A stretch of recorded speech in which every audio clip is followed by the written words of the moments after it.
What's up, Guardians? Profane here. Thanks for checking out the video. Today we're taking a look at the weekly Nightfall, the Glassway, commonly referred to as one of the most difficult Master and Grandmaster Nightfalls to complete during Season of the Plunder. But we're going to be breaking it down today and it's to make this week's Master and Grandmaster versions of the Glassway much easier for you to farm out so you can quickly and easily snag Adept D.F.A, grab plenty of golf ball Ascendant Shards, and snag some exotics in the process. We'll be taking a look at all the tips, tricks, workarounds, and cheeses for this Nightfall to make your attempts at the Grandmasters much more successful.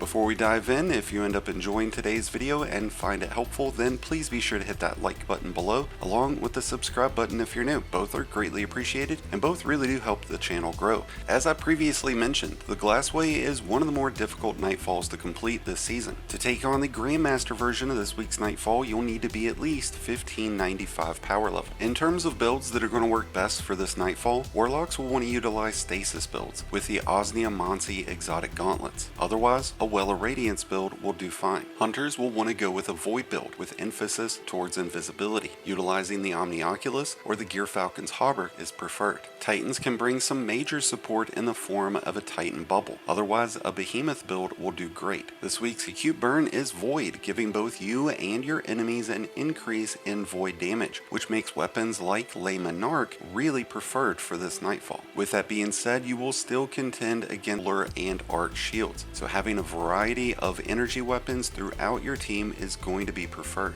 Exotics like Lorentz Driver, Arbalist, Aegir's Scepter with a stasis build, and legendary weapons like the Hothead Rocket Launcher, solar weapons that come with Incandescent, or stasis weapons that come with Chill Clip will all be fantastic choices in weapon loadouts this week. You'll face off against 4 different types of champions. You'll have Overload Captains and Overload Minotaur. You'll have Hobgoblin Anti-Barrier champions, and you'll have Anti-Barrier Servitor champions. And you'll also have to go up against plenty of Wyvern, which makes stasis builds so optimal, especially a Warlock who can throw an endless supply of Cold Snap grenades. If you're taking on the Grandmaster version of the Glassway, it's going to be important for you to have resilience as high as possible, at least over 70. And since you'll be facing off against a lot of snipers, having sniper resistance mods will also really help you out. The presence of snipers is no better felt than the opening stages of this Nightfall, so you'll definitely need to utilize the cover that's provided and keep plenty of distance between you and the enemies. You can consider these first opening stages baby steps into the difficulty that is the Glassway, because once you get to the capture the flag zone, it really gets challenging. Once you've reached this bridgeway, your objective is pretty clear. You have to drain the radiolarian fluid by standing on the zone. In doing so, you trigger waves of adds that spawn from the far right and left walls. These include snipers and solar shielded shanks. And while you might be able to stand on the zone the entire time in lower level versions of the Glassway, you're not going to want to do that here. Instead, you should do 2 things. Either 1, stand on the plate until adds spawn. Once they do, step off and clear those adds, then jump back on the plate. This will prevent you from getting swamped by adds, and you can utilize the crates on the back left and back right to provide plenty of cover from the shanks and snipers. But if your team is lucky enough to have a hunter that is spec'd out with invisibility, they can continuously stand on the plate and just continuously proc their invisibility, giving the other 2 fire team members the ability to stand behind the crates utilizing cover the entire time. But this can be extremely risky for the hunters, so the fire team members that are remaining behind the crates will need to make sure that they're clearing out those adds. Once you've drained enough radiolarian, you can continue on through this segment of the Nightfall, which is a huge sniper alley, so make sure that you stick to the walls and utilize the boxes that are set up on each level to provide cover. Taking those snipers out will be your top priority. Once you've cleared through this area, the real fun begins. You're going to take on the Transcendent Mind, and this encounter is a doozy.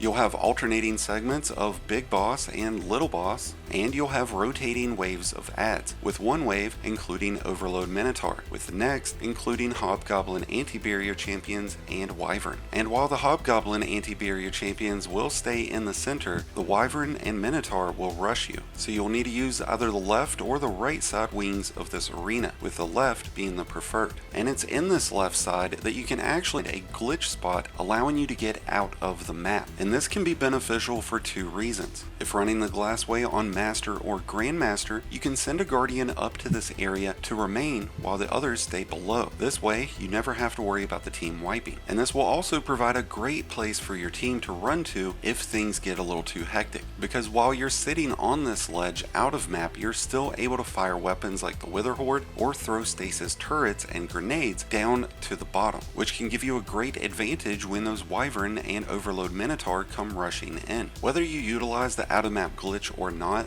the left side room is where you want to set up shop. You can protect all three doorways and keep an eye on any enemies that push inward, and then funnel your attacks into each one of those doorways, reserving your supers for when those Minotaur and Wyvern come pushing in. And if you can properly funnel your enemies into one of these doorways, you can unload your supers and heavies and clear them out quickly, leaving only the little boss to really have to worry about, because he will travel into this room, which if he does, that's an opportunity for you to relocate over to the right room until the boss leaves. The most important thing about this boss encounter is keeping an eye on his health. Every time you've breached a sixth of his damage, that's going to spawn the next enemy waves. So you can use this to time out your supers and focus your team's fire on those Minotaurs, Wyverns, and champions as they spawn. That way they don't become problematic for you. If you do get overran by any of the waves, be sure to rotate with your team over to the other side. And this will herd all of your enemies like sheep to reposition, allowing you to get a better angle at each and every one of those champions. With this week's Grandmaster being as difficult as it is, if your prime directive is just to get some Ascendant Shards and maybe some drops of the D.F.A, then you're probably better off to run Master. But if you are looking for that next nod towards your Conqueror title, looking for a better chance at Ascendant Shards, looking for Adept versions of the D.F.A and exotics, well then Grandmaster is definitely going to be your best option this week. And hopefully utilizing these tips and workarounds will help you along the way. With that being said, I wish you all the best in luck throughout this week in your Nightfall farms. Let me know how they're going in the comments below, and if you've got any additional tips and tricks and workarounds for your fellow Guardians, let us know those in the comments below. Thank you as always for checking out today's video. If you enjoyed and found it helpful, then please be sure to hit that like button below, along with the subscribe button if you're new. Both are greatly appreciated, and both really do help support the channel, especially in this chaos that is the YouTube algorithm. If you're a new light Guardian starting your journey, or a battle-hardened veteran just looking for a new place to call home, be sure to check out the Discord link in the description below and join one of the greatest communities in all of Destiny. And until next time, Guardians, this has been Profane, wishing you all some happy hunting.